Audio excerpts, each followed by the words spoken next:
This is the Dreyer podcast, a podcast all about siblings and the people, places, and pop culture that raised us. I'm one of the hosts, Ryan. My sister, Jacqueline, will join us in just a second. In this episode, we'll kick things off with a story from me, sharing how I almost lost my cool in the city hall that I had to go to near my house.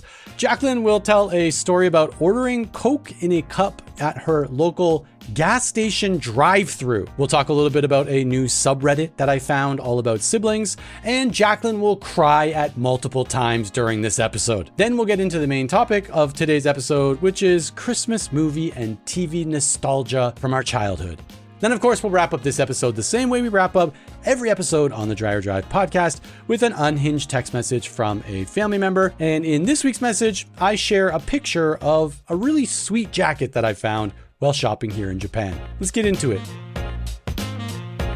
So we just want to be safe. This is a professional podcast made by professional people If there's on a professional network. Yeah, if there's something that could be said about this podcast, I think that's probably one of the three things that we could say with full confidence.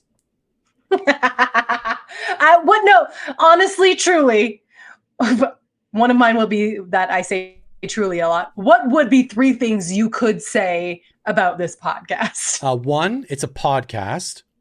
I don't know if I could get there. One, it's a podcast. Two, very spontaneous. It's a very spontaneous, meaning that we don't prepare at all for this. I mean, one of us doesn't. No, you know what I'm going to go with instead of spontaneous? Raw. It is raw. Raw. It's real. Yeah. It's vulnerable. Vulnerable. The amount of times that you and I have shared things that we haven't shared ever before and shed tears. It's a total of 0. We've never done that on this podcast. We've come close. Which is really funny because I was texting you about our topic this week because I wanted to give you a heads up. It's going to be a nostalgia episode. So I wanted to let you know like what we're going to be working on. And one of the pieces of media that I consumed in order to prepare for this caused me to like sob. And Ryan, oh my gosh, crying now. She's gonna cry. I take it back. This is pretty vulnerable. Hit us. What you got going on? What did you say? What you got going on? Why did you say that? I'm literally crying. What you got? What you got for us? Think about it. When we actually have to talk about it, like, you're gonna have to take the lead on that one because I'm crying. I like this. I can't talk about it. I like this space that we're in right now. It's December 1st here on this side of the world. It's November 30th where you are. We're just getting into the Christmas spirit. And for Jacqueline, it means crying. It actually does. I am not an emotional person by nature. 11 months out of the year, you cannot get me to cry. You cannot get me to emote. I'm never too happy. I'm never too sad. Once that time hits December 1st, actually it's November 30th. Tomorrow will be December 1st. Once we enter that space and time, I will cry every day. I will cry every day until Christmas. And I don't know what it is about the holidays. And it's specifically like the thing that gets me around the holidays is like people being nice to each other. Like that's the thing that makes me cry the most. If I see someone be nice to another person, if someone tells me about someone being nice to them, I'm at the risk of almost crying again. I just talked to my daughter. My daughter is currently living in Ecuador, and this will be her first holiday season away from home, right? And I've talked to her about it and like, how do you feel? And she keeps on saying, it's hot down here. It doesn't feel like Christmas. So she doesn't really, she hasn't really clocked that it's Christmas time. So she's like, it feels okay now because it's not like there's snow on the ground and people are singing jingle bells. Like it just feels like another day here. But it was just American Thanksgiving a couple days ago. So on Thursday was American Thanksgiving, and we spoke to her on Thanksgiving, and she kind of seemed a little down. Like it wasn't, she's usually pretty upbeat, and she was kind of a little off. And I was like, I get it. It's like that was her first real big holiday away from home was Thanksgiving, and she FaceTimes us. We're all like, yum yum turkey. Like here we are doing all the things that we usually do. It's very apparent that you're not here. And she said after she hung up, she got a phone call from someone who lives in the town where she is. And they said, do you want to come over for lunch? And she was like, yeah, of course. And they were like, actually invite invite a bunch of different friends to come over from lunch that we know. And she was like, oh, okay. So she called them and she said, oh, so-and-so is inviting us over for lunch. And that's not uncommon to be invited over for lunch. So she didn't really think of anything of it. But when she got there, it was a family and they had created an entire Thanksgiving dinner for her in Ecuador. And lovely. She's telling me this. And we're both just like, someone, like, they were being so nice to you. They knew you missed home. And so she said they had their extended family because they'd never had a Thanksgiving before. And they were just like, this sounds like fun, like turkey. Okay, sign me up. So she said she had more people at her Thanksgiving dinner than I had at mine. There you go. She wins. So a real turn of events there. Yeah, she does win. She wins the holiday wars. I'm going to get her at Christmas, though. Hey, okay. I would laugh. I wanted to laugh there, so I went with A instead. But I still have like a throat inflammation thing. So if I laugh, there's going to be, I've got to mute and cough. But so there's going to be lots of like, hey and ohs because I don't want to cough. What I'm hearing is that you also don't want to cry. I'm Tony. I'm really deep into what's it called? Method acting as Tony Danza. I've been cast as Tony Danza. So you're hearing it here first. Yeah, it's like every time I walk into a room. Yeah. Hey, this guy. Still got a ways to go. Remember he used to say, hey, yo. Hey, yo. Oh, maybe. Oh, I'm picking up. Isn't that Sylvester Stallone? Tony Danza? Is that Are they the same person? Or anyway. I assume so. I'm very much like you. I think me and you definitely got the like Christmas gene. And you know what? Like I have no shame since I've become a father. Like I cry nonstop. Like I watched Big Sean give away a couple cars on TikTok last night, and I was crying into my pillow while he was giving away free gas and cars on TikTok. Do any of your kids have the like Christmas gene? The like. Yes, and strangely, actually, now I'm doing some understanding. It's my child who's the least emotional. And now I'm like, is it because like Christmas is like it's okay to display your emotions, and that's why like we save them up all year long and spend them only at Christmas time? But yeah, he's my least emotional. He is the Buddy the Elf of the family. We've been watching Hallmark Christmas movies every night. That's amazing. Noah's definitely into Christmas right now, like full on. She's turning 7 in about a month. So she's in that perfect zone. Oh, perfect time. Just everything, right? Like everything is magic. Yeah. Like we went Christmas light shopping because we were holding off buying like the full outdoor Christmas lights because we're renting this place and we haven't, you guys have heard the stories about us building our house or whatever. But I did almost cave yesterday. We went to like 3 different stores to grab outdoor Christmas lights and they just don't have them. Like we have them back home. Like they are not waterproof, or they're just the little tiny ones. It's like 200 little tiny ones. I'm like, well, no one's. Next time I'm going to need 17 packages of these. Yeah. And the whole purpose of us putting up lights, Noah was saying like, well, Santa won't be able to find our house. Like he doesn't know which house is our house. So we need to put up some lights outside so that he can identify the house. I'm like, okay, well, it's some good logic. Let's go Christmas light shopping. Weren't able to find any, but luckily we were visited by an elf last night. And I think that's lucky you. Yeah, I think that's put Noah's nerves at ease that we are like we're findable. The elf found us. But yeah, they know where you are. The elf can pass the information on, and so we might have another year before we need to get like the full Christmas light thing. So she's definitely got the Christmas gene. She likes watching Christmas movies. She was watching on Saturday night. She was watching That Christmas, And so That Christmas has the Ed Sheeran song. I forget what it's actually called, but it's on my Christmas list. And like Christmas stuff hits me in a weird way. Like when I'm not even, so we're like sitting there. Yeah. Like I'm sitting at the dinner table, which is pretty far away from the TV, like from the living room. And Noah's sitting in front of there. Seiko's out like preparing a bottle to get Naya ready. And the Ed Sheeran song comes on. And I'm telling you, if there weren't subtitles, I don't think it would have even fazed me. But I'm reading all of the words on the subtitles and I'm like sobbing at the kitchen table, the dining room table, like by myself. No one's noticing. And it's one of those situations where it's like, sometimes you cry, you don't want anyone to notice. Other times you cry, you want everybody to notice. You're like, look, he's definitely, and I didn't know where I was on that one. So I'm just like sitting like wiping my eyes, reading this. And it was a subtitle. I could have been watching it on mute and it still would have had the same impact because all I was thinking about was Dreyer Drive, like growing up. And like Christmas is that one holiday. It's that one like single point of time any year was just perfect. Do you know what I mean? Like, yes, it was wild. Yeah, especially I think a household like ours where was a lot of chaos. And we didn't as kids often get along that well. And it was like we rallied so hard for Christmas that it was like, I think we were really good at presenting to the outside world the way our family was, right? We're still doing it currently. We're still doing it right now.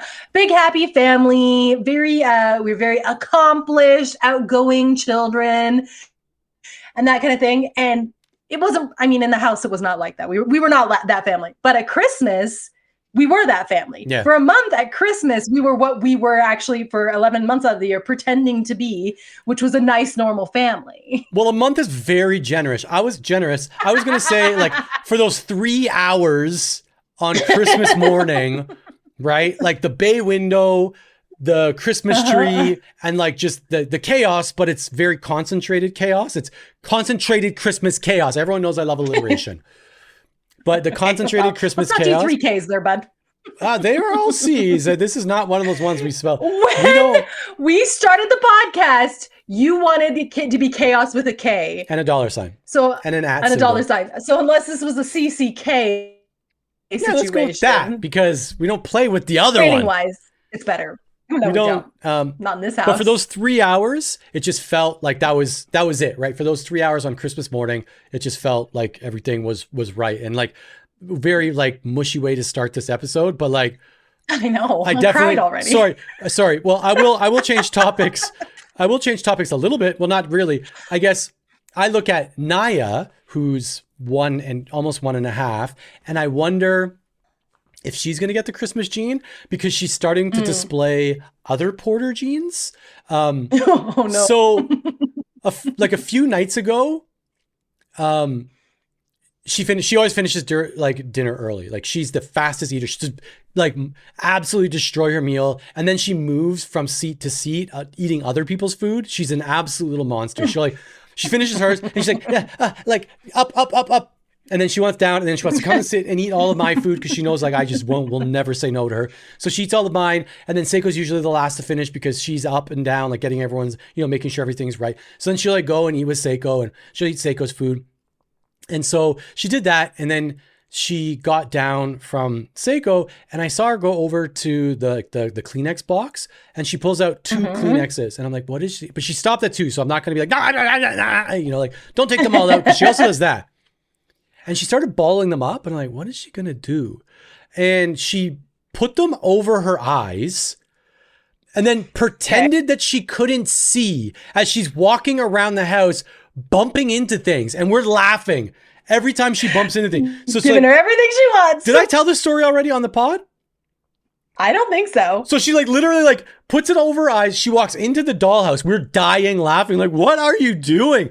And she's so bought into the bit that she won't even remove it to like see her new path to bump into another thing. She's now fully bumping into everything, full steam ahead as we are dying laughing. Like we couldn't believe it. She's like, boom, bumps her head, overreacts that she's bumped her head now on like the food tray of her like high chair. Then she like walks fully into like her like child-proof gate. Then she walks into a door. Then she walks into Noah's chair and we're dying laughing. And I'm like, what in the Porter, what are you doing?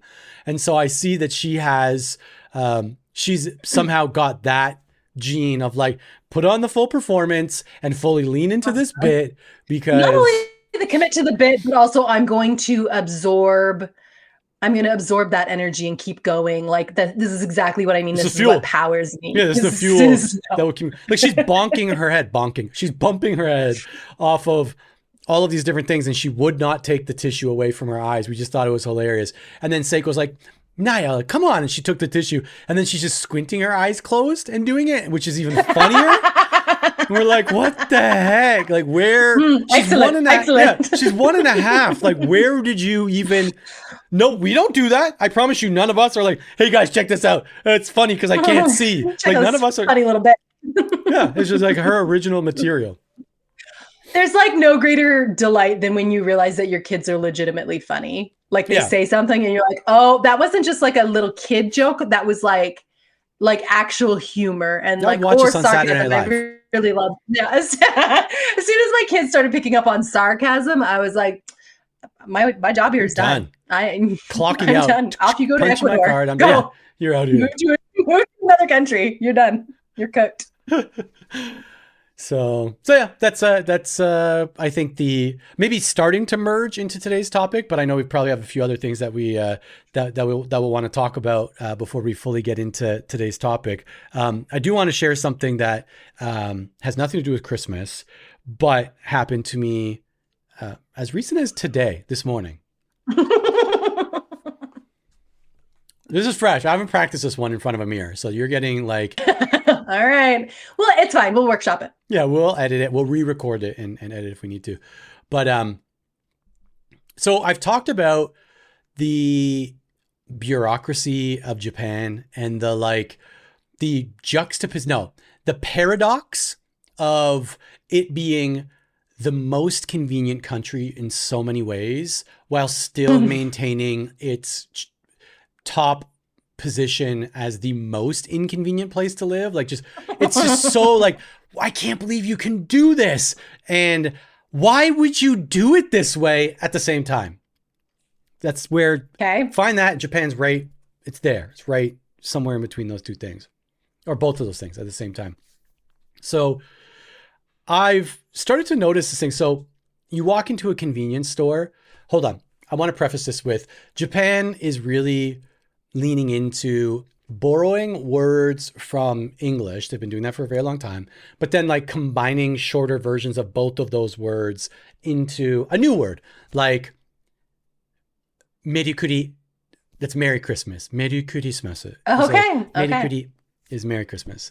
But there's this, there's these terms. That's efficient. Yeah, just get it done. Just get it again.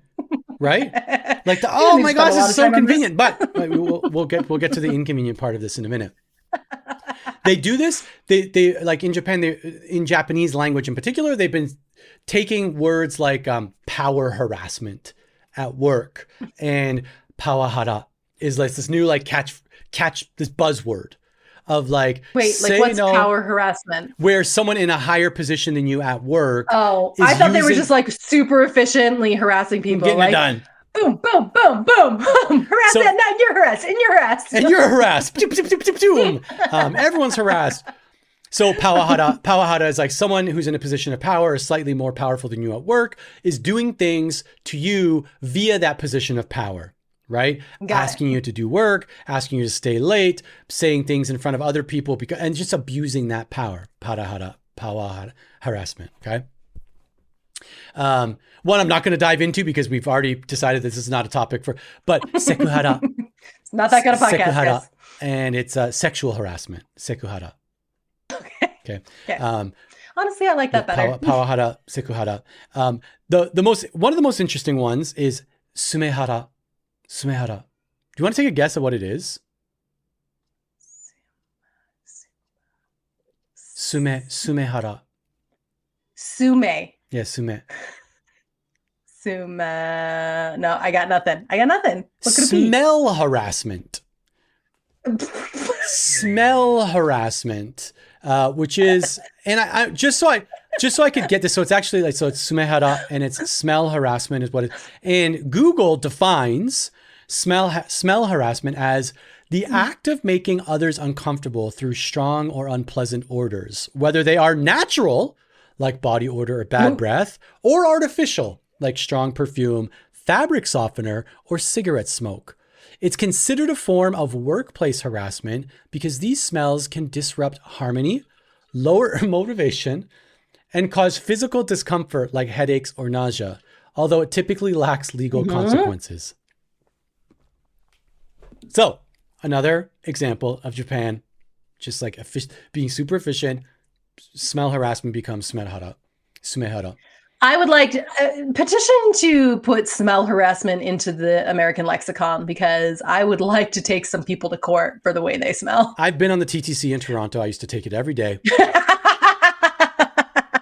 I tell you, this is nothing to do with anything. I can't remember. I told you this. I got a shipment in the mail from Bath and Body Works, which just does things that smell right? Speaking of smell harassment. And it was like candles and some of those wallflowers. And wallflowers are like the essential oil diffusers that you put in your house. And I always have one going in my house or whatever. And I accidentally bought one that smells like patchouli oil. I'm sorry? And patchouli oil. Do you know what patchouli oil is? No. So the best way I can describe patchouli oil is it smells exactly like a North Ajax dollar store.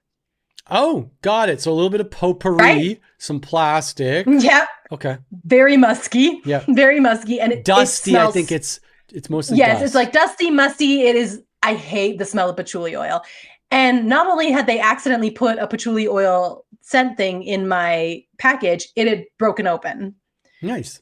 And so when I got it, this whole box, first of all, the whole box reeked of patchouli. And I was like, no, that is patchouli. And then I was like, first I was embarrassed that like maybe the UPS driver thought I liked the smell of patchouli, which I find that deeply embarrassing. Like how, like, please, you have to know that I would never use patchouli in my house. And then I smell it. I get phantom patchouli. Of course, I like take it directly out to the garbage, the box out to the garbage, everything. I washed everything that was in the box down.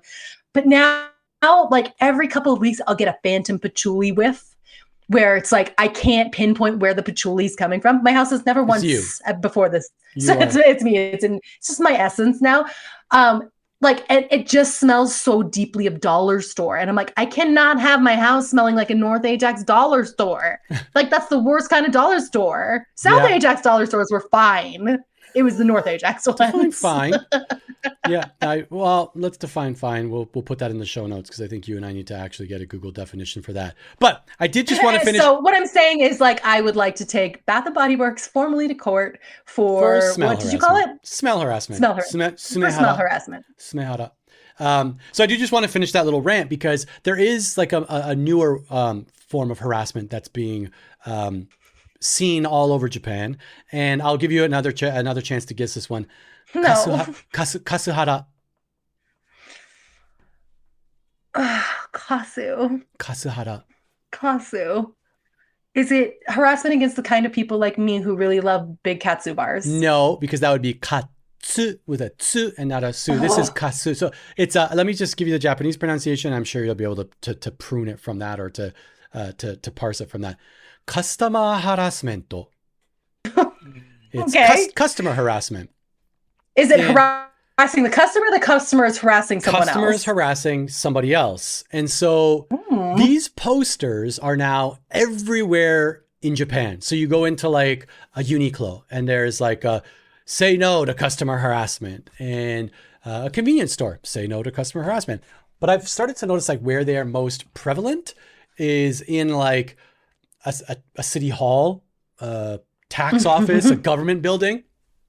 And I'm like, why would anybody find it acceptable to go into one of these offices and harass one of these polite Japanese workers who are here just trying to do their job? Like, who in their right mind, like what kind of psychopath would go into one of these buildings and verbally belittle or attack one of these workers who are just trying to get through their day? And that's the thought that I carried with me for a very long time, until today. So there's some documents that we need to print for the house stuff, right? We need to like obviously mortgage stuff and also all the plans that you've been drawing. All the plans that I've been drawing. I had to get those all printed and approved by the government. But I had to print out this specific form on the what's called an e-tax portal here in Japan. And I'm like, all right, cool. And when I was in the office last week getting them to print something, they were like, do you also need this piece of paper? I'm like, yes. They're like, well, do you use e-tax? I'm like, yes. It's like, great. You can just print it off at home. That's all they said. So I'm assuming that this has got to be the easiest thing that anybody has ever done. Like, it's just got to be the easiest thing ever. So I'm like, all right, cool. So we need to print that today. I sit down and I'm like, all right, let me just print one of these off. I'm sorry.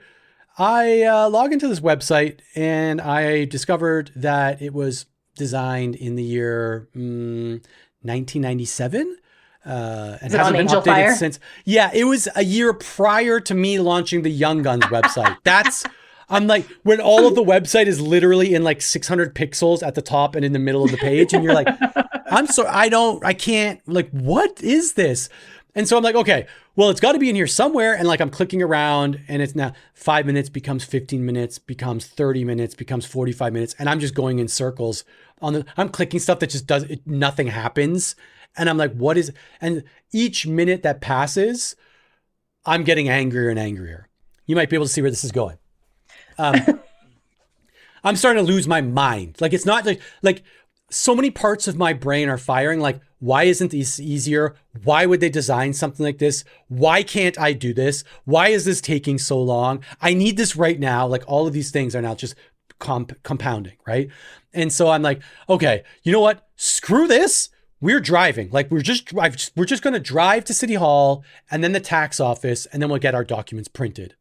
And so I'm like, Seiko, we just need to drive because Seiko needs to get something printed at the City Hall as well. So we get in the car, and like, I'm not the person that calms down with time. I'm the person that it gets worse. We're aware. It gets worse over time. So I'm just stewing. Like, I'm like, and I can't believe it's like this. And this freaking website, all I need to do is print this website. And Seiko, it looks like it's been designed in 1997. And she's like, Ryan, it's going to be fine. We're going to get the documents. But she's not aware of all the plans I have in my head for today. She's not aware that we're already 45 minutes past the time when I was supposed to be done this thing and on to my next task. And so we're driving there. I put on my left indicator to pull into the parking lot. And Seiko goes, oh, I forgot my wallet at home. I'm like, does that wallet have the ID that you need to get the forms printed that we need right now? She's like, mm-hmm. I'm like, then we'll just turn around. We'll just turn it around. And again, time is not helping me at this time, right? Like, this doesn't simmer down. And so we turn around, we drive home, we get the ID, we drive back, and the way that I was anger sweating, walking into City Hall, like, just the, so like, I dare someone. I have got right so now. many things in the chamber ready to unleash, figuratively speaking, I don't need this flag, to unleash on the first City Hall worker that asks what they can help me with today. Like, the way that I am ready. And I walk in, the very first thing I see when I walk in is say no to customer harassment. It's a 4-panel poster. And in the top left is literally the thing I was planning on saying to the worker when they ask me what can I help you with? And there's this like panel, and like the Japanese, like the English translation of the Japanese would be like, yeah, but isn't it natural? Like, isn't it obvious that you should be able to do this? Was like literal, and that's like what I was going to, like, I'd planned it. It was in the chamber. I'm like, yeah, but wouldn't it be like, you start crumpling up the paper that you had in your memo. pocket. You're like, rip it off. You rip it off. I'm like, hey, your I don't want to legal pad. I don't want to be one of those people. But I walked in there, and I'm like, but I don't. Okay, you know what? I'm with you guys. Let's say no to customer harassment. So the signs work. Yeah, but then I had to go and wash all the perfume the cologne that I'd sprayed on my neck because I didn't want it. Yeah, the smell harassment. Definitely didn't want to fall into that category. Hey, so I feel like I'm the opposite way, where I have a lot of righteous indignation, but I also feel like it's all my fault all the time, which I'm working on it, guys. I'm working on it. And so I always just assume that it was my bad and like I'm the one that should take the hit when it comes to customer service stuff. And because of that, it makes me very passive, and I often don't get what I want, and I often just say thank you at the end. And one time this is going to be, you're going to have to put on your American pants with me for a journey right now. Sometimes we go to the gas station to get ice cream. Okay. Okay. We also get burritos there, and the burritos are flawless, but they also are have they very good rolling ice on cream. those rollers under a lamp? Oh yeah. So we had been to the dentist, and I was like, when we were kids, get a reward. Dentist meant you get a reward. And so we were driving home to the dentist. I was like, let's get some gas station ice cream. And gas station has those two sentences from like, yes, we just finished the dentist. Let's go get some gas station ice cream. And not only that, it has a drive-through. You can go to the drive-through at the gas station to get what gallon. What world are you living in? You can get your burrito there. You can get your ice cream. You never have to get out of your car. So I was what like, what an unnecessary convenience.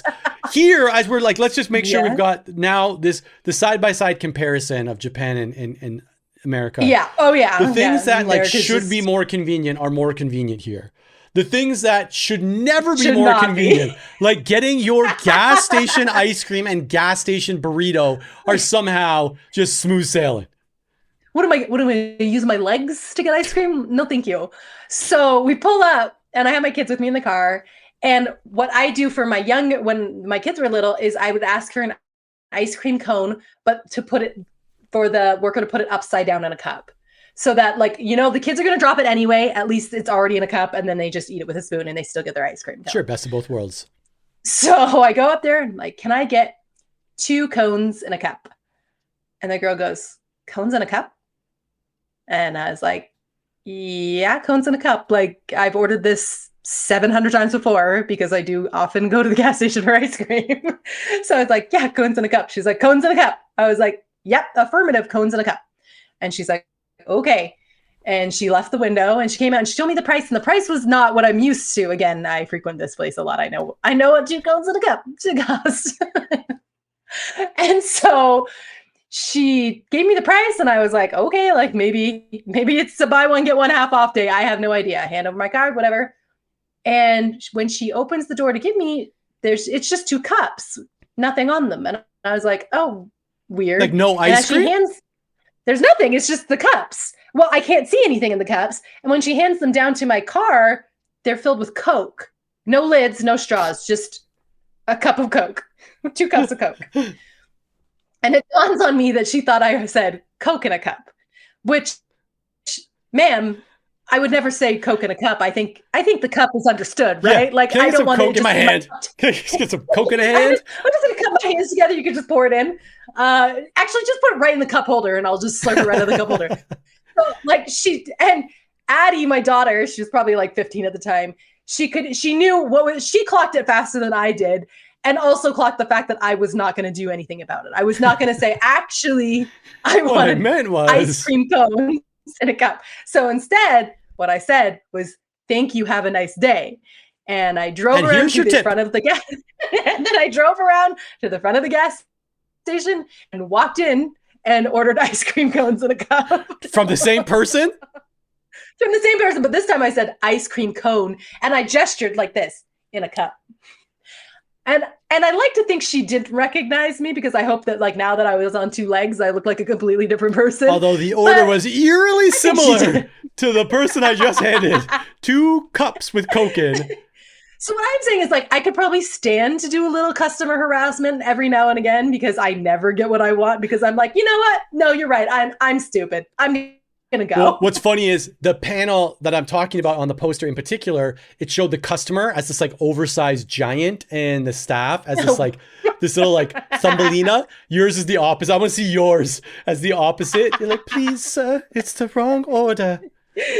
Please, I don't want this Coke in my hands. I was hoping for an ice cream. That's what I want the poster to be. I'm going to see if AI can make a poster for this.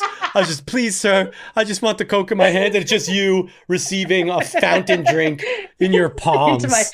Directly into my hands. And not saying a thing about it. No, just happily enjoying the rest of your day. Thank you, sir. You have a good day. You have a good day. So I do want to start merging. Wait, do you have anything else? Do you have any funny little stories on cue cards or anything that you want to? No, I've learned my lesson on cue cards. So I do want to start merging in today's topic. And I don't know if you have a question like pre-prepared for today. I had a pre-prepared question, but it has nothing to do with our topic. So if you have a good topic, on topic one, I think let's go with that. It might be a bridge question. It might. Okay, good. We need those. Yeah, I don't know which direction we're going to take it, but I was on Reddit sometime last week, and sometimes you like because you visited this Reddit subreddit, like maybe you're interested in this subreddit, and sometimes you're like, why would you ever think that? And other times you're like, I'm just going to click on this, and 6 hours later, you're like, how does it know me that well? Well, Reddit, the third member of this podcast. Yes, the third. We call it the invisible hand of the Dreyer Drive podcast, I think is how we refer to that. I was scrolling through Reddit and it was like, hey, like, because you look at these communities, you might be interested in this community. And the community was siblings from hell. And I was like, what? But also, like me? But also, a whole lot of, and so I thought, like, well, it is the holiday season, right? So like, whoopity whoop Obviously. and dickory dock. Don't forget to hang up your sock. Not that. It is the holiday season. And I thought that, like, the socks you've been wearing to school. Yeah, the stockings you've been wearing to school. I think that, like, for some families, the holiday season means getting together, right? And realizing how much you don't like each other, right? Like, I think that's really, it's like, let's get together and let's realize, actually, I don't like these people at all. But not us. That's not, because we don't gather anymore. It's a once in a decade thing. Took that right off the table. So we're just going to, because we don't want it. So we're just once in a decade, we're all going to get together and realize it months after. But I was, so this shining bright new subreddit, it was recommended to me. And I was like, you know what? Let me just give it a click and see if there's, let me just read I started by like, maybe there'll be some funny stuff for the pod in this. And some of them were really dark. So just didn't touch those ones. I'm like, let me just, that is actually a sibling from hell and now a sibling in jail. So didn't spend too much time like, this would be great for this great material. How can we work this one? Like, how can we? But I did want to go through some of the thread titles and just just a little like lightning round. Throw them to you, see what you think, or if they conjure up any memories. I like this. And then maybe you send it back, or maybe it sends me on a downward spiral, and then we end up having to throw. It's real yes and. We might have to throw this whole episode away. Not in any way. Look, not in any way are we making fun of the contents of these threads. But I just read some of the titles and I was like, I wonder if, and this will all lead up to a question. Before you start that, though, I would like to, because I had my own experience with Reddit this week where it suggested something to me and I was shocked. It was there's a subreddit called My Boyfriend is AI. And you know what?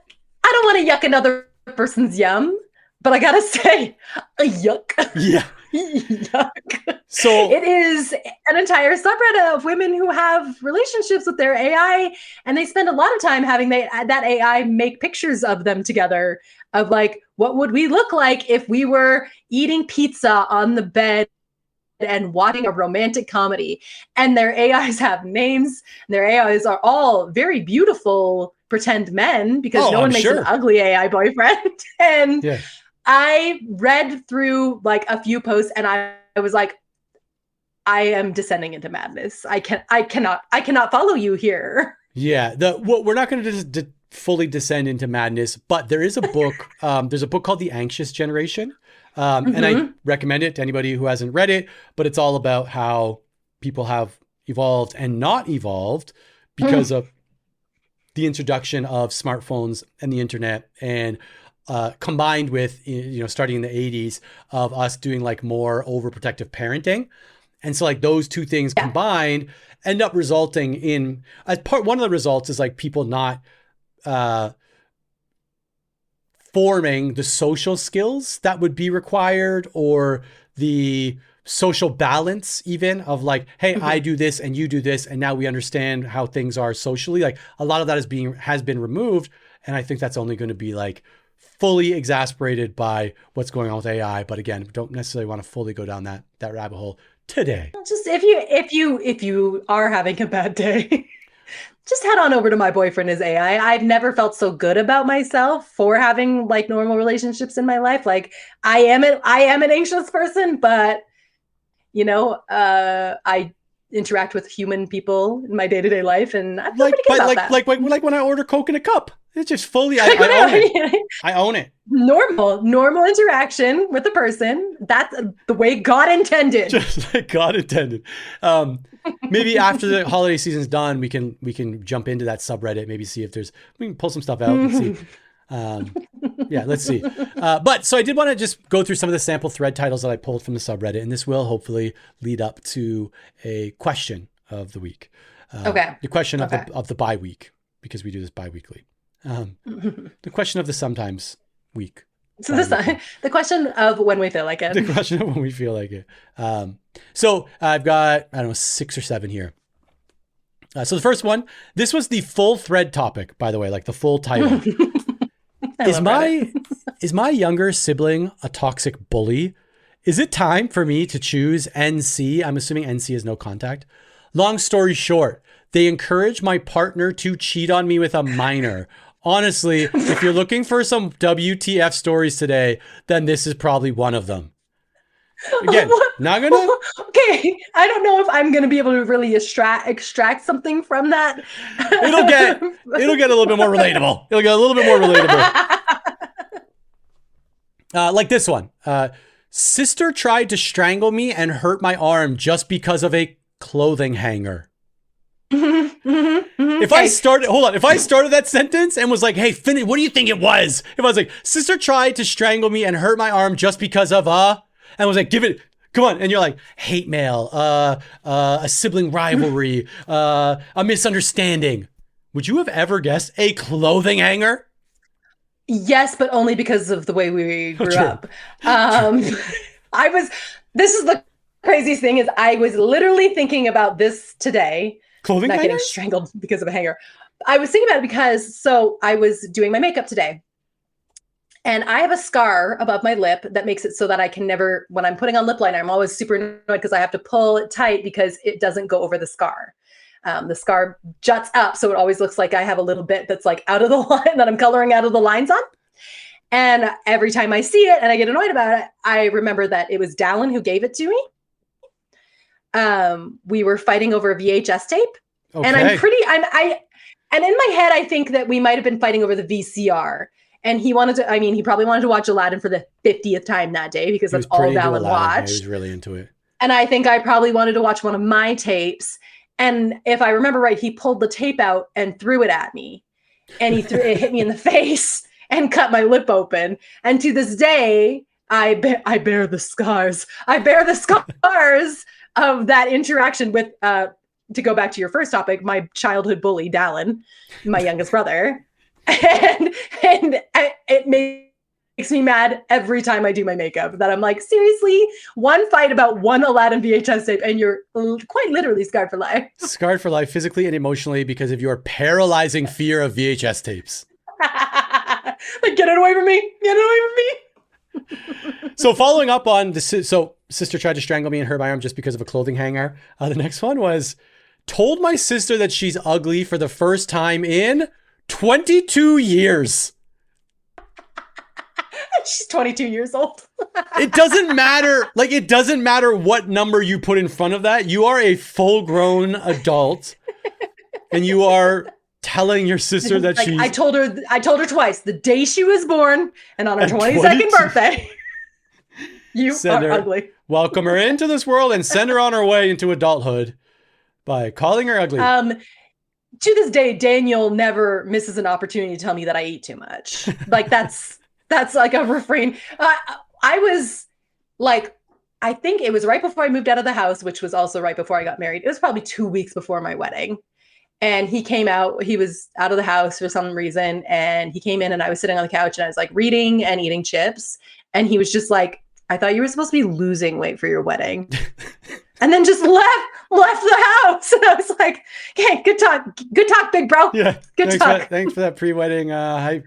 And he still talks like that to me. I am 41 years old. He's still talking like that to me. Do you remember the last fight or like real argument that you got in with like, I hope I'm not opening like serious things here. Do you remember like the last fight or argument that you had with a family member? A sibling. Well, Mom, it was literally 5 minutes ago. Mom and I are always fighting. Okay, so the thing is, I don't think I've fought with any of you since we've been adults. So it would have had to be a teenager fight. And I I remember there was a time Daniel and I, again, we had a very combative relationship. It was, you and I just didn't speak all that much, honestly. But Daniel and until I, we decided to do a podcast together. Until we decided to do a podcast, and now we talk all the time. But with Daniel, it was like he could walk into a room and it would immediately. It was like it was how I used to think betta fish reacted to each other. Which in my head, if you put two betta fish into a tank, they immediately start fighting until they die. That doesn't happen, and I know that because we got two betta fish that we kept separate. And once my son put them in the same tank, and we were screaming and crying because we thought they would immediately start trying to kill each other. So I'm like, so what I thought betta fish were like, that's how Daniel and I were like. And so the fight that I can remember, probably that I mean, he would have been 18 to my 15, like, I mean, pretty young. And I was really mad at him because he was hanging around the house a lot, and like he wouldn't get up till really late in the morning, and then he'd come upstairs and like pour literally like a salad bowl full of cereal and just like go back, like the whole box. So he'd eat all the food, and I was just like, his very presence in the house would just put me on edge. And I made a comment to him about, like, Daniel, like, what are you doing? Again, me, 15 years old, being like, what are you going to do with your life, Daniel? I am a wise 15-year-old. But I was like, it feels like all you do is sit around and play video games. And he was like, so what if I play video games? You read. And that was the fight. And I was like, yeah, I know. That's what I'm doing. That's why I'm treating you with this contempt. It's because I was a child who read a lot. But somehow it also still burned. You're like, but it still burns. Still burns. Yeah, but I like books. I like books, okay? You're not defending it. Daniel always had the best comebacks because you can't, it was nothing that you could say back to it. It's Daniel's comebacks are always so outlandish that you're just like, but. You're just like, where do I go? Like, I remember one time sarcastically being like, okay, Daniel, yeah, you're pretty awesome. He's like, no, you're awesome. Okay, you win that argument. What can I say to this? Yeah, I can't go anywhere from there. Yeah, there's nowhere you can go.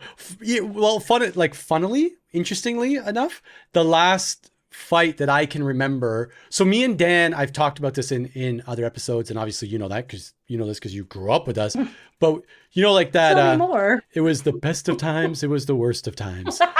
Me and Dan. Tale of Two Cities. Yeah, me and Dan were literally like the best of friends and the worst enemies. Like we hung out together all the time. Played sports together.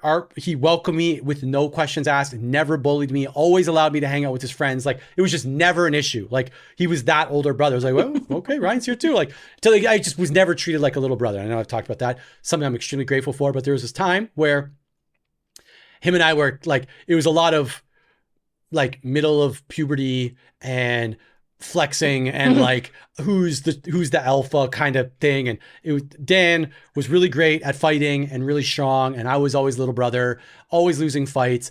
And I remember, I don't even know how it started, but we were in our teen years. Dan was probably like 18 or 19, and I was probably 17 or 18, like right around that age. And I think he was on the phone, and like I wanted to use the phone, and we were fighting about it, and I was being really annoying at the point where like someone was supposed to be coming to pick me up, and I needed to coordinate the pickup, but Dan wouldn't get off the phone with whatever girl he was talking with to let me coordinate this pickup. And so it ends up being a fight. And it starts off with words and yelling, maybe throwing some stuff, and then it became like a physical fight. Now, while this is happening, one of my buddies, Rob, came to the house because he was the one who was like picking me up to bring me wherever. Now he's at the front door, and he's trying to also like be on my team a little bit.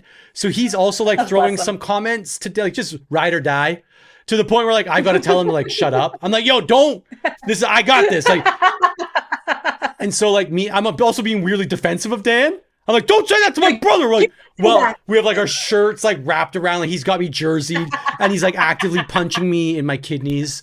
And so we're going back and forth, and the violence is escalating, right? So it's now pushing, it's now punching, like when we can get, swinging each other around. And I don't know how it happened, But Dan, I believe, got me like pushed up against the stove, and my back is like arched over the stove, and he's like hockey punching me in my face, where he's like holding the like my jersey, and he's not like full blown like destroy, but he's throwing punches to my face on my chin while he's holding my shirt, and I've got him by his shirt as well to like just kind of hold him at bay, I think is the word. And I'm like, you know what? Screw it. And I push him really hard, and he cracks his head off of the hood of the stove. And that kind of like ended the fight. It was kind of like really de-escalates things. Yeah, kind of like a stalemate, right? It was kind of like, all right, like neither of us going to. I guess we both win. We're not going to escalate this any further. Like, that was pretty ridiculous. Like, and as I stand up, I notice that blood is now trickling down Dan's forehead. And I also know that if you point out blood to Dan, that will send him off. That is like, if you make Dan bleed, like that will absolutely send him off the deep end. And I'm like, all right, you know, this is stupid. I'm just going to go now. And like, I go to like put on my shoes, and I'm like looking at Rob, like, let's go. Like, and Rob goes, Dan, you've got blood pouring down your forehead. And I'm like, no. And like the switch is fully flipped. Dan touches his forehead, like he sees the blood. He loses his mind and like takes off after me. I like rip open the front door, because now I know like where Dan was like holding back with the little like shots to my chin. He's not holding back anymore. There's no way this will turn into like full-blown violence. And so I take off. I like jump off the veranda steps, like running down Rob's like, Dan, don't do it. Like, people are like watching this from our neighborhood thinking Dan is going to murder his younger brother. Luckily, I don't think he had his shoes on. I had my shoes on. I was pretty fast, so I think I just outpaced him. And I turn around and see Dan like checking his forehead to see if blood is still dripping down, which it was. And I think that was like the last time like we got into like a fight. And I think the rest of you guys, I had like you as the buffer, and like the little boys that are our younger brothers. I was going to say, notice that neither of us were like, once I fought with Jonathan. Like, that actually never happened. No, he would. Jonathan's never fought with anybody. Argue with us through his saxophone solo. He was like, I'd like to be excluded from this narrative, and went to his room. Okay, a few more things on this list. So told my sister she's ugly for the first time in 22 years. My sister literally asked my parents that when they die to leave the house in her name and most of the inheritance to her. Okay, well, one of us is power of attorney, so watch out. Yeah, we just covered that in the last episode. The next one was, what are some not so obvious signs that your sister is secretly jealous of you?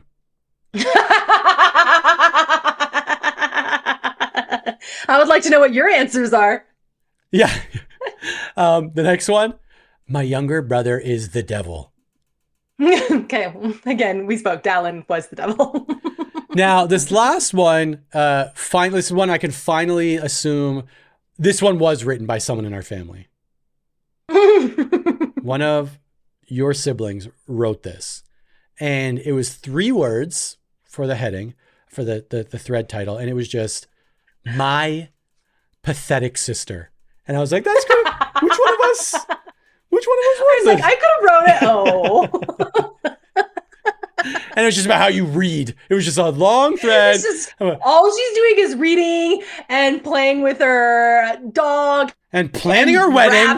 Planning her wedding. She's being real weird and be like obsessing over Anne of Green Gables. That's how she prepares for her wedding. Got an upcoming wedding. How can I prepare? I'm going to go through Anne of Green Gables for the 34th time. You know, and I did, and it was as good as the first. So my question for you. Is, did I want you to imagine. Did you write? I wrote 50% of those. I want you to imagine that you have just authored a thread on siblings from hell, and it can be from any age, any era. What is the thread title? And it can be something. Yeah, you go ahead. It would definitely have something to do with the shared computer era.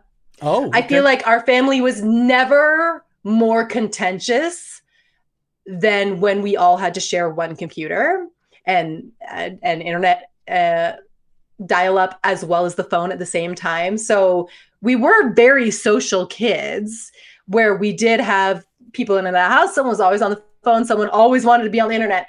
And so I feel like if I knew that Reddit existed in the future, I would 1000% be going on there and being like, how do I navigate?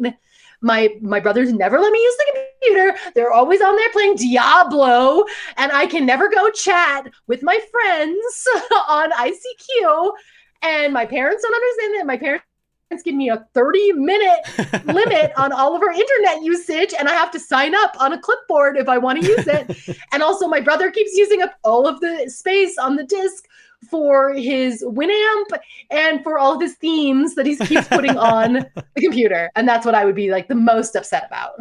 Got it. Yeah, it tracks. And it definitely like hits a few notes of prior or episodes. I just feel like it was like, I felt like it was a grave injustice the way that I had to share a computer with everybody. All of us, right? It was all of us. It was all of us sharing that 26 Dreyer drive, that computer.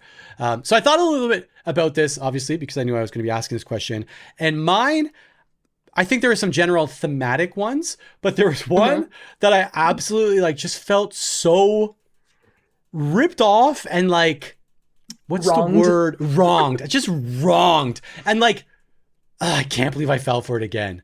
And I may have told like a high level version of this story in the past, but I'll bring it back for this one. And it is somewhat related to today's theme in a roundabout way. There was one year where Dan and I were very much into hockey cards. Like just lots of cards in general. We had baseball cards, hockey cards, basketball a little bit, football a little bit, but really hockey number one, baseball number two. And for Christmas, we had both asked for a box, like a case of like whatever, 12 hockey cards or whatever. And like 12 packages of hockey cards. And so we both got it. I can feel the crinkle. Yeah, the foil, the ASMR like unwrapping of unboxing and unwrapping of the hockey cards. So we got them. Dan got a box, I got a box. And it was like, wow, this is awesome. So Christmas morning, we start opening after like we open all our presents, we like get together and we start opening these packages of cards. And it becomes apparent very quickly that I was the luckier recipient. Meaning I got better rookie cards. I got better cards in general of like active players. I got better like limited edition cards. You know, like some packages would have the like throwback like card or whatever. Like foil one, Yeah. I got those. And so I'm pretty pleased with it. And it's one of those things where like I felt like I beat Dan at something. I don't beat him at very many things, especially as a kid. Like I felt like I beat him, right? And Dan went into very much Dan mode and started selling me on the idea of combining our cards and putting all of the really good cards, because he has really good ones too. Like, Ryan, check this out. I've got a really good one too. I'm going to be sharing this one with you and you can share with me, right? Like really leaning into it. And let's put them all into like one of those albums and we'll like put all of the limited edition cards, all of the high value cards into one album, and that'll be the shared album that he and I can look at together and just like be like, we're cool, we've got the best cards. And so we did it. And then he also said, you know what we should also do? Like, let's take all of like the crappy cards and let's put them all together in one box. And like, Ryan, like you can, like you be in charge of that box. You're in charge of the mixed garbage. And I was like, okay, this is great. I have more quantity and we share the quality. Fast forward like a month later, and I don't know what possessed me to like go into the album. Maybe it was, hey, let me check on how our cards are doing. I open it up. The album's like mostly empty. And Dan had literally sold and traded every high value card that was in that album. And when it was done, I was like my Christmas present. I was like, you've got to be kidding me. Like I fell for it again. Like, I deserve this. I'm such an idiot. And you know, Dan, like, there's no point in being like, you owe me new cards, because it's just not. Right now. Yeah. And my Reddit thread would be all about him selling our high valued cards, but it'd be all centered around me being the idiot. Like, am I an idiot? Yeah. Like, am I the idiot? Right? Am I the a-hole? Yeah. Am I like, I did this and I just can't. Can anyone help me through that? Like, how to navigate this situation now with my brother who sold all these cards and probably got money for it? Like, do I ask him for half the money? Like, I just didn't know. And so anyways, I feel like Dan selling our collectively owned, your shared, my share, our, like, just, yeah, my whole thread would be about that episode in particular. Daniel is very charming and he's a great salesperson. So I'm just saying you did deserve it. Yeah.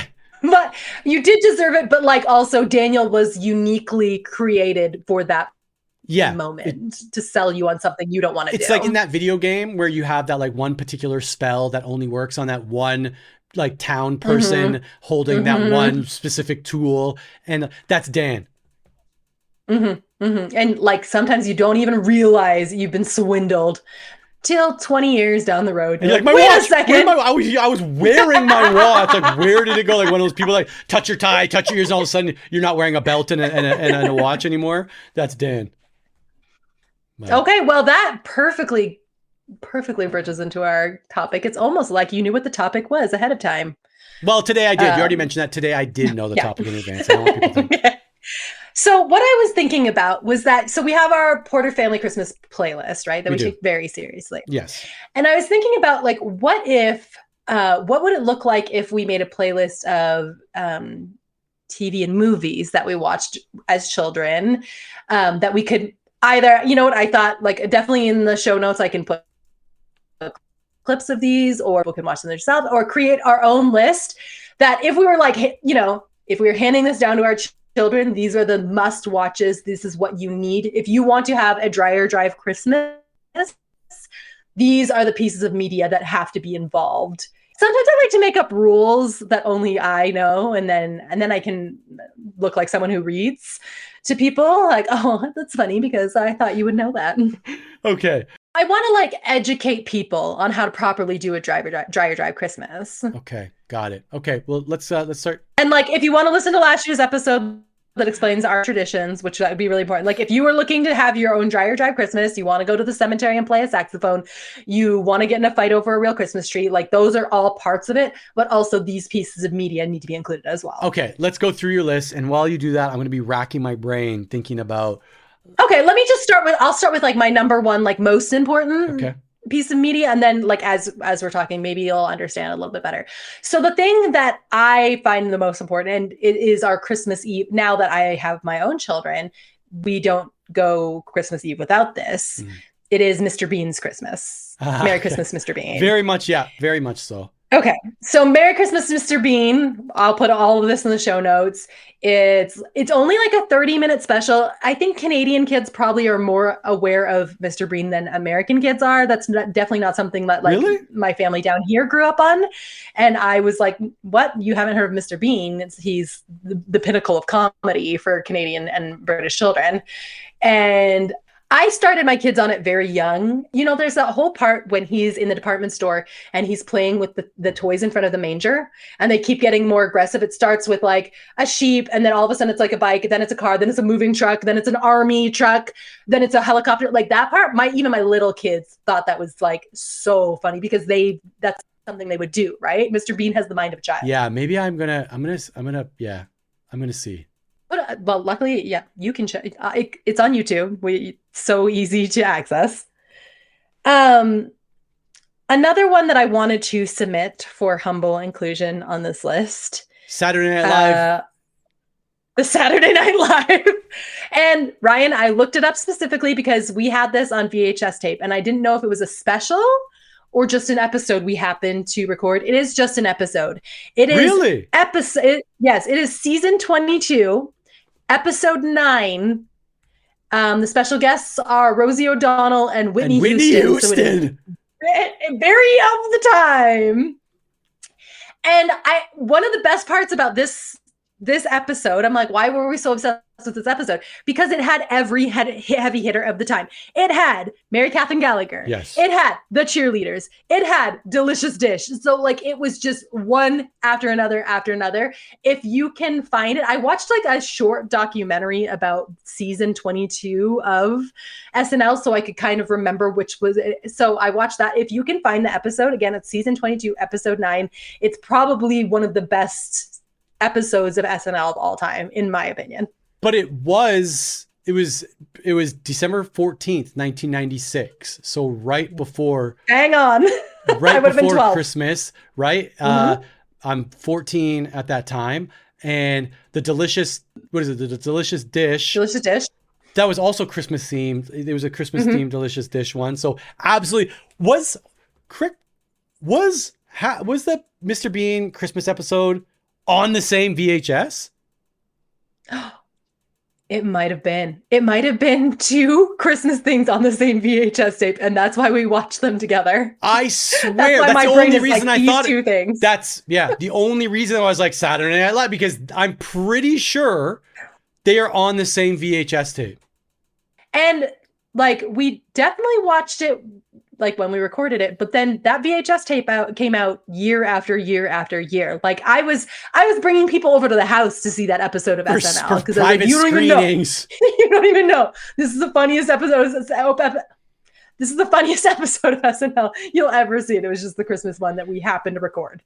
But I also wonder, like, I wonder how much, and this is maybe some Dreyer Drive dialogue here, but like I wonder analysis. Like I wonder how much of it was that it was actually funny, or how much we decided it would be funny because it's the only one that we had. Do you know what I mean? Like it was the only episode of SNL that we had on VHS. Therefore, it must be the best one, and let's reverse engineer it so that it's always the funniest one whenever we talk about it to other people. It was always the funniest one, and also was something that we could do ourselves. And I mean that like we could go out and do the cheerleader routine in front of people, and it was funny. Sure. We could do a little Delicious Dish bit, and Mary Catherine Gallagher. I'm still doing Mary Catherine Gallagher to this day. But like that episode of television was very like it was like a shortcut to being funny to people, because like I don't assume that a lot of 12-year-olds were watching SNL at the time. And so a lot of times me doing my little SNL bit, it was the first time they'd ever seen it. And so I was like, yeah, I came up with this on my own. And then they'd see it and they'd be like, wait a second, Jacqueline, isn't that your character? Yeah. So I think there's a little bit of that. And as long as we're talking about episodes of television, this is the thing that made me cry when I was talking to you about it. And the television show Growing Pains, we also had this on VHS tape. Yes, we did. Oh. No! There was a Christmas episode. I already cried. There is an episode of Growing Pains. It's Christmas. Oh, I had the name of it. I'll put it in the show notes because I have the name of the episode, because I also looked it up and also cried. There's an episode of Growing Pains where Ben, the youngest son, he's probably 10 or 11 at the time. He's learned that he needs to be kinder to people at Christmas time. And he comes home with a homeless girl that he found in the streets. And he brings her home and he's like, Mom and Dad, I listened to what you said. This girl doesn't have a place to go. It's really cold outside. Can she have Christmas with us? And the parents, the Seavers, the parents are like, ooh, boy, I don't know. Like, but like, let's let Ben lead this. Like, he's a good kid. We should definitely be nice to her. And so they're so nice to this girl. They give her clothes, like some of Carol's clothes to wear so that she looks nice for Christmas Eve. They eat dinner, and at dinner they go around and say what they're thankful for. And the girl's like, I'm really thankful that you guys took a chance on me. I'm just a kid from the streets. And it's like all well and good. I'm not crying. I'm crying. The next morning when they wake up on Christmas morning, Ben's the first person down and looks under the tree and there's nothing there. All the presents are gone. And Ryan, what does he say? They took everything, even my socks and underwear. So this is definitely ingrained in us. And they realize that the girl has taken all of their Christmas and left in the night. And they're kind of bummed about it, obviously. Like, we tried to do a good thing. Like, I can't believe this happened to us. And as they're talking about it, they open the front door to, I'm not sure why they were going outside, but when they go outside, they realize that she had left all the stuff through. And one of the kids is like, she couldn't go through with it. And the dad's like, well, maybe she learned as much from us as we did from her. And I'm already crying watching it because I'm like, this poor girl. But the last scene of the episode is this girl. No. It's this girl. And she's in a phone booth. Guys, I'm not laughing. I'm fully crying. I hope this goes up on the YouTube. She's in the phone booth and she's calling her dad and her mom. And she's like, hey, Dad, Merry Christmas. I know it's been a while. And like her voice does this little crack when she says that to hi, Dad. And it wrecked me. When I watched it the other day. I watched it the other day and I texted you. I was like, no, I don't think you understand. Like, I am sobbing. I am inconsolable that this girl is reconnecting with her father. And the other thing is it's like, you know, when you have something is like in the recesses of your brain, it's so familiar to you, but you've forgotten about it, right? Like I had forgotten about that episode. I knew like we quoted it before or like, remember that Growing Pains episode or whatever, but to put my eyeballs on it and like for that part of my brain to be like, you remember this, Jacqueline, like that made it even more like, and then I cried even more because I was like, this is what I was watching as a child and meant so much to me. Oh my gosh, what is wrong with you? It's Christmas. It isn't. It has not even entered December on your side of the world. It's gonna like within an hour.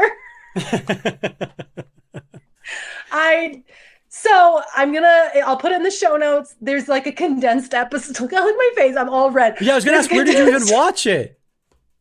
On YouTube, I found like a condensed version of it. It's not like the full 30 minutes, but it hits all like the points. And I'm gonna put in the show notes. If you watch it and don't cry, like I won't watch it. I'm not. You gonna have watch to, it. Ryan. You have to. Anything, and everybody else has to. No, any of like that scene, especially that it was a girl calling her dad. Like I will. I'm crying. I'll be crying for a week. I will not be able to go to work. I'll have to do all my meetings with like no camera.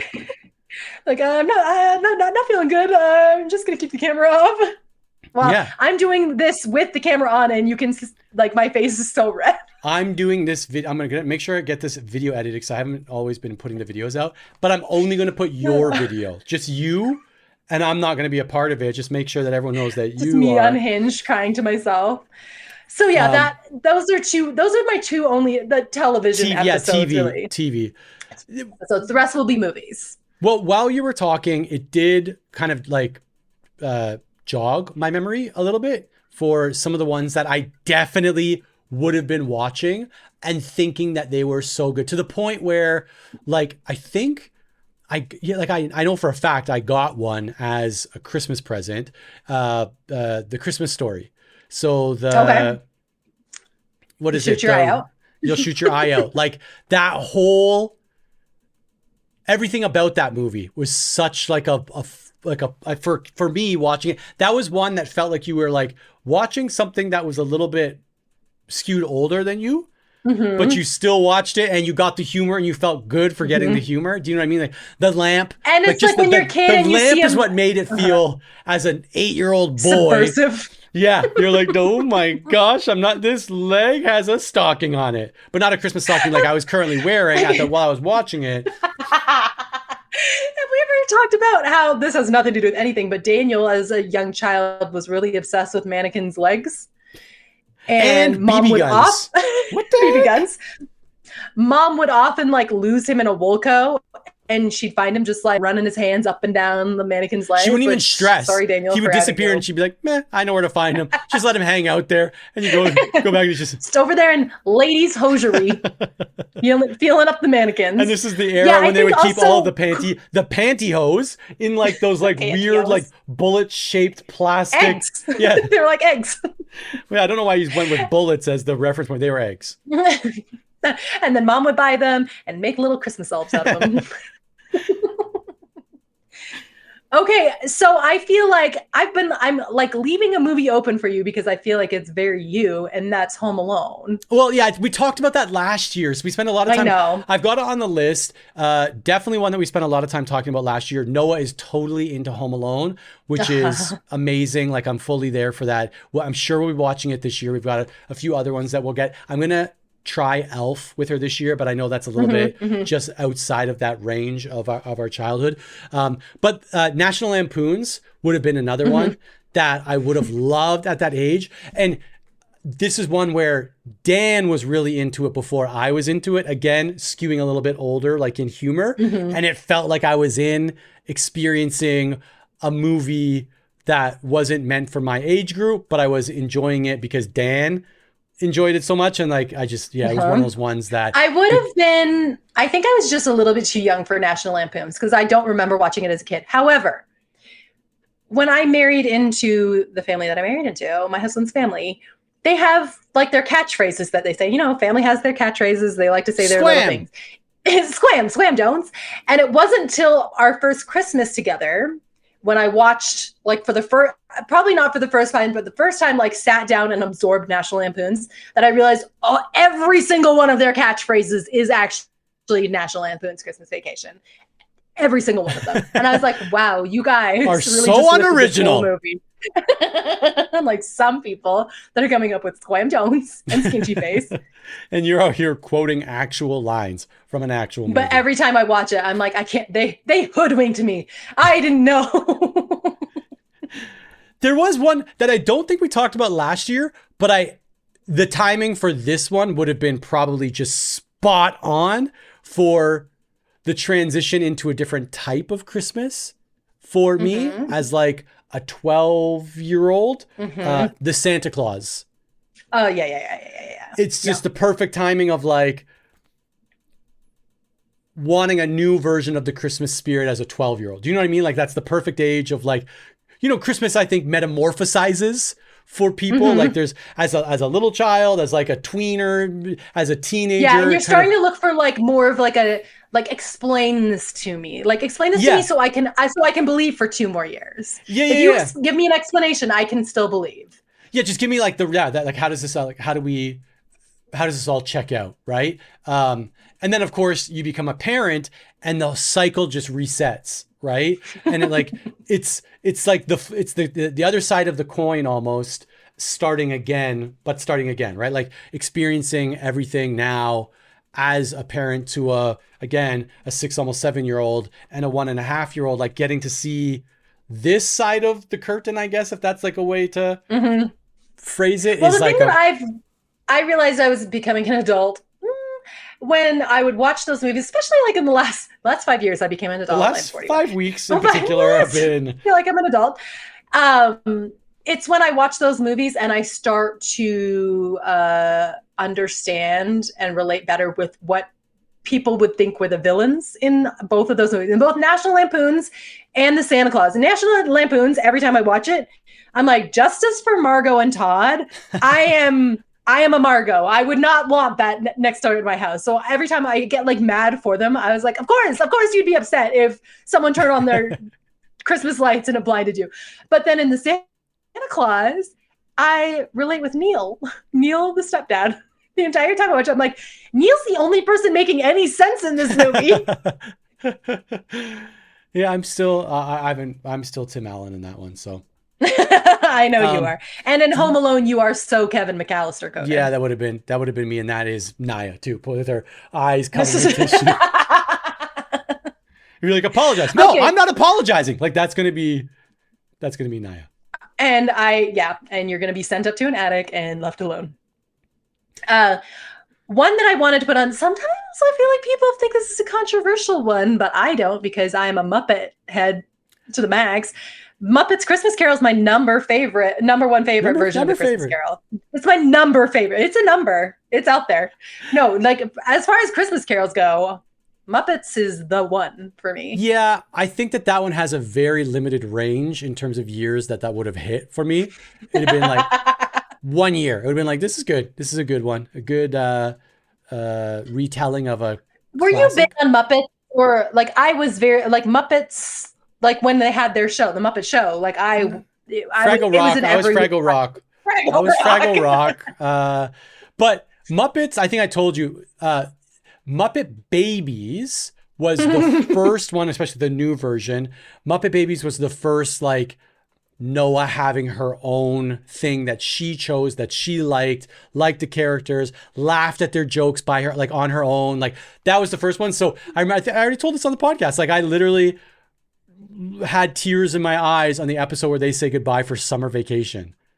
Okay, and I'm the emotional one. It was right around she was getting ready for her graduation from her preschool or kindergarten.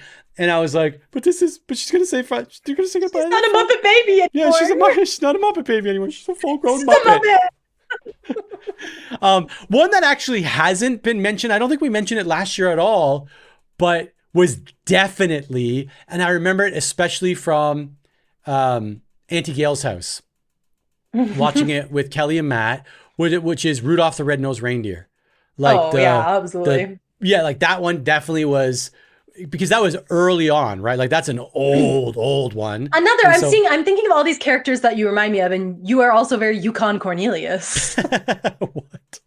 Not the dentist elf? That was Jonathan. Jonathan is the dentist elf. Jonathan is the dentist elf. I'm definitely one of the misfit toys. And you are definitely Yukon Cornelius. Daniel's the abominable snowman. Definitely, yeah, for sure. Have you seen and Dallin's like Rudolph? Dallin's definitely Rudolph. Main character syndrome. Dallin gets to be Rudolph. He doesn't want to go to work. He just wants to play all day. So I have one that was very important to me as a child. I know for a fact you've never watched it. And I would love, humbly, to ask you to watch it sometime this season. You don't have to watch it with your kids. I just want you to watch it and tell me what you think about it. And it is the Winona Ryder version of Little Women. And I know you haven't watched it because we grew up with brothers, correct? And I've probably said this before. Anything that I learned about sister relationships were from TVs and movies and books, right? Like I didn't understand what it would be like to have a sister. Little Women, for me, I believe it came out in 94, 93, 94. Okay. Was really important for me because it was me getting to see what sister relationships would be like. Here's why I think it would be important for you to consume now is you have two daughters who are sisters. Yes, they're sisters. And I just feel like it's going to mean something different to you. Like obviously as a teenage boy, an adolescent boy, you're like, there's no way you couldn't pay me to watch Little Women. And I just feel like as a girl dad, which you wear that mantle with pride, mm-hmm. This Little Women might mean something to you. Do not watch any of the other versions. It has to be the Winona Ryder version. But I watch it every year and I still cry like a baby every year I watch it. But I watch it by myself because it's one of those movies that I don't want anybody like judging me while I watch it. Like I want to be like the full emotional experience of watching Little Women. I can't have anybody around while it's on. Got it. Maybe I will. This is one. It's one that I would need someone to watch it with me because I don't know. Like I'd probably watch it on like 2X. Be like, Jacqueline told me to watch No, you can't do that. But if I had if it was one that like Noah could get into, which sounds like it's probably not. It's probably a little bit older. Even like obviously my boys are not that interested. Even my daughter was like, Mom, this is a bit much. It is a little schlocky, but like, I just feel like you'd have to have sister relationships or be interested in sister relationships. To me, I was like, oh, this is what sisters are like. Now I know. And so it was this is the saddest thing for me as ever be like, this is the closest thing I got to having sisters when I was a little kid was watching Little Women. Well, I do know about sister relationships. I posted on Reddit. My pathetic sister is right there. And it's the sisters from Little Women, like my pathetic sister. And I would love to make a Little Women joke, but I can't tell you because you wouldn't get it because you've never watched Little Women. Maybe. Okay. Just gently put it on your schedule. I only probably have like one other to throw into this because it would have been the last, like the final one that would have been entered into the Dreyer Drive, lexicon? Lexicon? Yeah, like right at the end as I'm transitioning out of Dreyer Drive and has become a staple, a Christmas staple, The Family Man. Mhm. I don't think we would have ever. Yeah. We would have never watched that, I think, as a family, like everyone like at Dreyer Drive. But this one is one that I watch every single year. But we watched it together. We watched it all together. Yeah, we watched it last year when we were all together. Yeah, so it's I love The Family absolutely Man. like I will not miss it. The just a glimpse concept of like, and the way that like I watched it as an 18-year-old and it was like, whatever, it's an interesting movie or whatever. But as you get different parts stick out in different ways as you get a little bit older. Absolutely. And now especially like the ending, right? Like for me, it was kind of like an interesting like time slip movie, whatever, the entire time until I became a dad. And then thinking about the like, you just get it. Like he just gets it down. The like walking the dog, the changing the diaper. Finally gets it and then it changes. And it was just a glimpse. And like thinking about like, imagine just getting a glimpse of that and then it being taken away. All of these things that you thought that you wanted, and this might go beyond the scope of what we would normally talk about normally talk about in this podcast. But I was talking to a buddy probably like 3-4 weeks ago. Maybe I've mentioned the same soundbite on this podcast before, but I think that there's this thing that happens as you become a parent, where you had all of these things of like who you were, who you thought you were, what you thought you were trying to become and work towards, and like all of this stuff that you were sure of. And then now you become a parent and there's this whole other world of things that you're trying to figure out and that are becoming a little bit more like solidified and clear as you start working into the years of being a parent. But there is a moment where you almost transition from one, and it doesn't mean you're giving up on those things, but you're transitioning from one to the other where you feel like you're in a little bit of a free fall. And then there's a point where, for me, like one time it's been like, did I just get it? Like, did I just get it? Did I just catch? Like, yeah, did I just have a day? Did I just have an outing? Did I just have a moment where I friggin' got it? Like did I just get it? And like I imagine, and then exactly. Am I doing all these number one dad things? Are they telling the truth? No, really. And then I imagine a world where like it's like ripped away, and it's like no, all that was just a glimpse. And it's like no, but I just got it. Like we did the coloring, and then you lose your mind. And then you lose your mind, and now you're now on like Shutter Island or whatever that movie's called. But no, like really, like I do. Like now sympathize with certain scenes and sympathize with certain scenes. Oh, absolutely. Movie. Like where Jack tries on the $2,000 suit and he's like, I think I'm going to get it. And she's like, Jack, it's $2,000. He's like, no, he's like, but she got those shoes. And like those moments where I'm like, but I also understand that. I fully understand that moment. And now I don't get any more because she got ice cream. I'm getting a new TV. Obviously. The other thing, so Mom and I were having this conversation the other day, and I think we're very open about the fact that we didn't get along when we were all living under the same roof. It was not a harmonious existence. We were just marching to the beat of our own drums.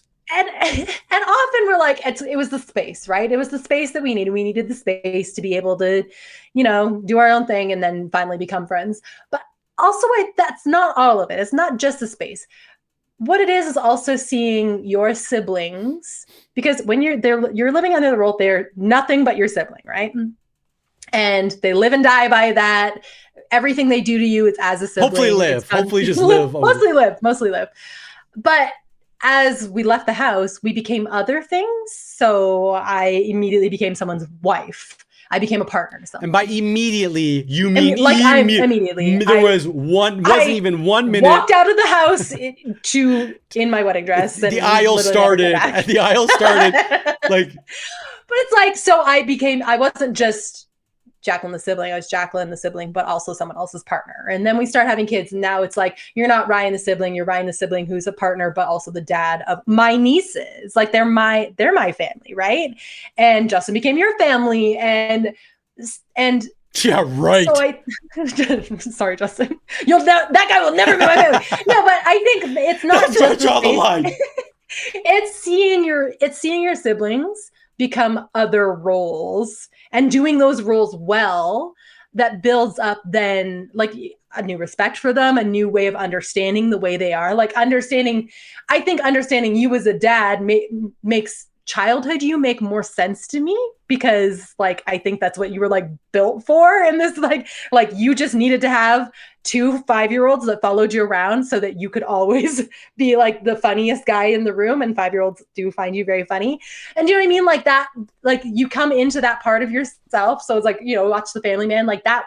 It was a version of itself, and both versions were probably pretty good. You'd have a good life either way. But when you see your siblings become something else too, you understand them a little bit better. And I think that some families, that's hard, right? When they introduce partners, and maybe those are the siblings that got along just fine when they were all under the other roof. They liked just having their sibling roles.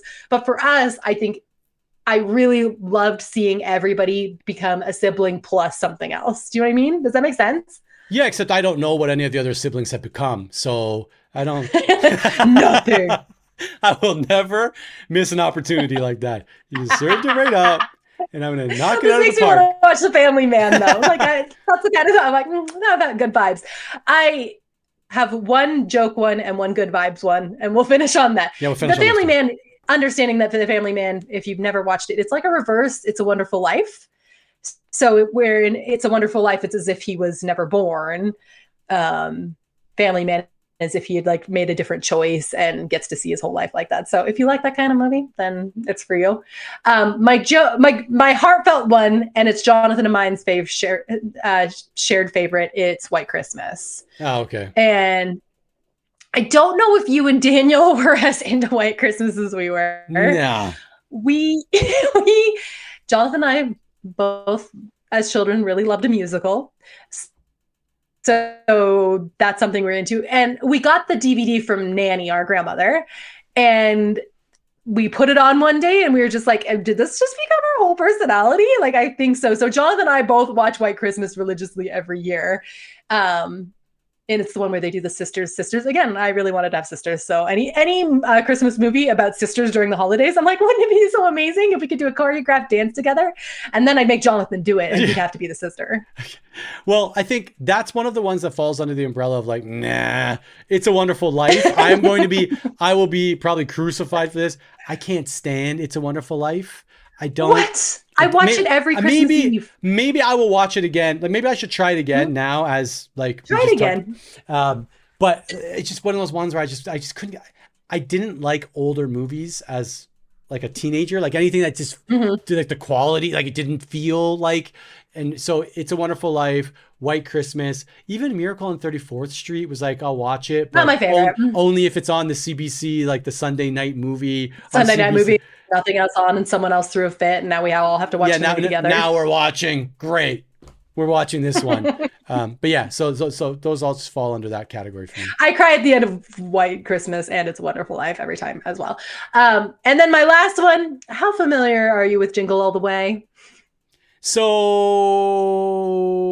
Jingle All the Way. Is that Arnold Schwarzenegger? Yeah. Yeah. So that's about what I know about Jingle All the Way. Okay. So we had... Sometimes when we were teenagers, we had shared custody of friends, which meant they were friends. That meant that they were friends that were usually a year older than me and a year younger than you. And sometimes they were my friends, and sometimes they were your friends. And we had these two friends named Jeff and Eric. Oh, okay, yeah. Who were the biggest Arnold Schwarzenegger fans you'd ever find. And so there was a solid couple of years where they made me watch Jingle All the Way a lot. And because of that, it's a bad movie. It's objectively a terrible movie. 20% on Rotten Tomatoes. And every time I turn it on, everybody's like, please, no. But I have such good feelings towards it that I'm like, sorry, like it has to happen. It's not Christmas until I've watched all through Jingle All the Way. Yeah, if I look at, like, I'm looking at some of the screen grabs, and I do remember pieces of it. I don't think I've seen the whole thing from start to finish, though. It's a real like time capsule. The cars, it was like right around the Tickle Me Elmo Herbie crazes. Like, remember when those were happening? Like people were going nuts, and also Sinbad's in it. So it could not be more of a time capsule. It was very of the time. And they also like, Yeah, like perfect time capsule one. That's definitely one of them. There's another one with Jonathan Taylor Thomas, and it might have been like Home for Christmas. I'll be home for Christmas. Yeah. So like another. I think you mean I'll be home for Christmas. Another like JTT. Yeah, another like perfect like time capsule one. But and then the Polar Express, maybe not so much time capsule-ish, but wasn't Jonathan really into the Polar Express? I know it's that. Jonathan was. It's my most hated Christmas movie. Yeah, it's outside the range for me. It's 2004. It's outside of the range for what would have been. I find it very uncomfortable, but my kids were watching it yesterday. I was out shopping and Andrew texted me and I got a text. He's 17. And I got a text that just said, bruh. And I'm like, okay, what is that? Happens a lot. He'll just say bruh and then follow up something. It just said bruh. And then after he said, the homeless ghost guy in Polar Express reminds me of Uncle Daniel. I like that. And I was like, wow, he's going to be thrilled to hear that. Why don't you text him about it? All right. Well, that was fun. Great list. We'll post the full list in anything that was mentioned in this episode. We will post the full list in the Substack article that goes with every episode on DreyerDrive.com. But we do have an unhinged text message of the week, I'm guessing. It's a real short one this time. Let's hit it. We're keeping it short and sweet this week because we also went way over recording this. Yes. So I will share this picture on the Substack as well. You sent us a picture of a jacket you found while shopping. And the jacket says, blessed, all in caps, blessed with the times, diversity and freedom. And I said, I would like to be blessed with the times. And you said diversity and freedom. You rarely get both together. That was it. Yeah. So this Christmas, I am wishing all of our Crispies both diversity and freedom in their lives. Freedom. Yeah, which will be it's a tall order. And tall order. A perfect example of some of those random English things that you find living over here in Japan. That is my Christmas wish for you. All right. On that note, we will run this back in 2 weeks, which I think will be another Christmas episode and our last Christmas episode of this one, meaning this year. Sounds good. All right. Talk to you then. Bye.